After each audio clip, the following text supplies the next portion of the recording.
There will come a moment when you're completely alone. Not the kind of alone where you're just by yourself, but the kind where no one is thinking of you, no one is checking in, and no one is coming to help. And in that silence, in that stillness, you'll face something most people spend their whole lives avoiding: yourself. That moment, that's the birthplace of true inner strength. See, most people think strength is loud. It's explosive workouts, aggressive speeches, flashy wins. But real strength is often quiet. It's calm. It's invisible. It's built in the spaces where no one's clapping, where no one's watching, and where quitting would be so easy, no one would even notice. Inner strength is built when you do what you said you would do, long after the mood you set it in is gone.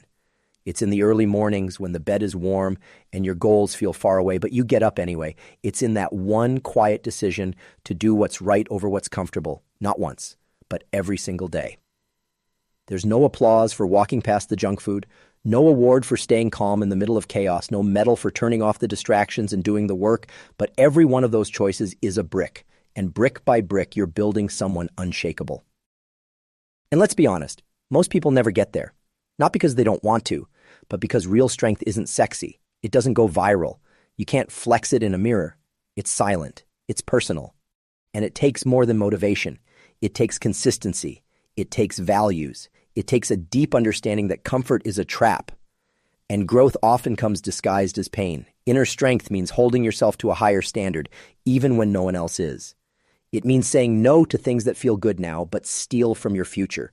It's forgiving others not because they deserve it, but because peace is more powerful than ID. It's controlling your thoughts before your thoughts control you. Every time you act with discipline instead of impulse, you cast a vote for the person you're becoming.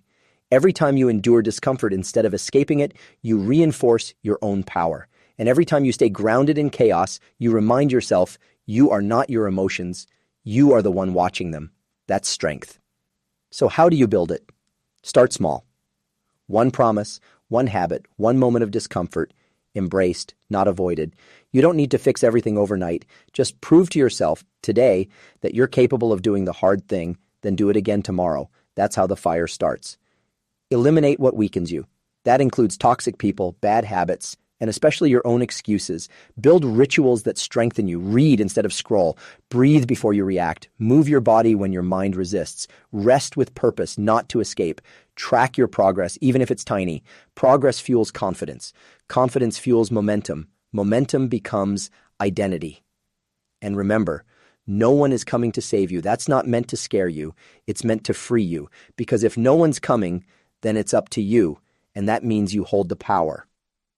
There is no perfect day, no perfect plan, no perfect mindset. There's just this moment, right here, right now.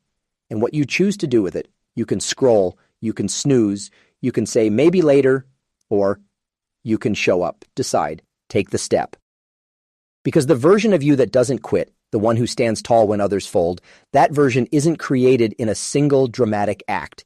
It's shaped in the quiet, in the repetition, in the discipline, in the decision to become more.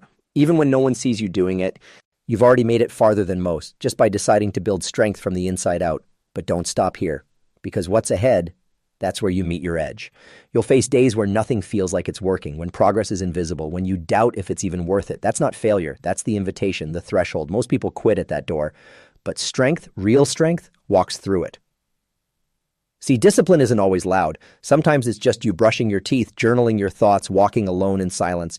It's not about being perfect. It's about not negotiating with the voice that says, skip it. You've heard that voice. We all have. But now you don't follow it anymore.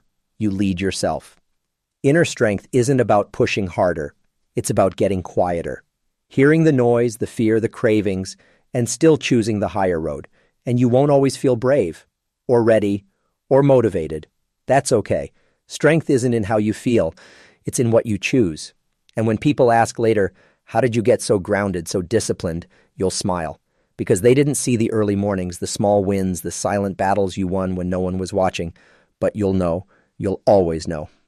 So the next time you want to quit, pause, breathe, and remember, this is where strength begins. When it's hard, when it's quiet, when it's lonely. This is the part no one talks about, but it's the part that defines everything else. You're not weak for struggling.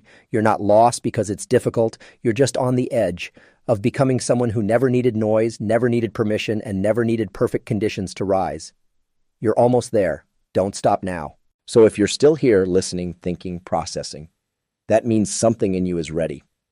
Not just to survive the chaos, but to rise through it. Because inner strength isn't about building a wall, it's about becoming a foundation. Something, someone unshakable. Not perfect, not fearless, but deeply rooted. And those roots, they grow every time you show up when it's hard. Every time you stay grounded when everything tells you to fall apart. Every time you choose growth over comfort. That's what makes you powerful. So don't just aim to be strong when it's easy. Be the kind of strong that shows up when no one's watching, when no one's clapping, when no one understands what you're building, but you build it anyway. Because that's what this world needs. Not louder people, but deeper ones. And you're already becoming that. Stay steady, stay grounded. And whatever comes next, meet it with the kind of strength no one can see, but everyone will feel.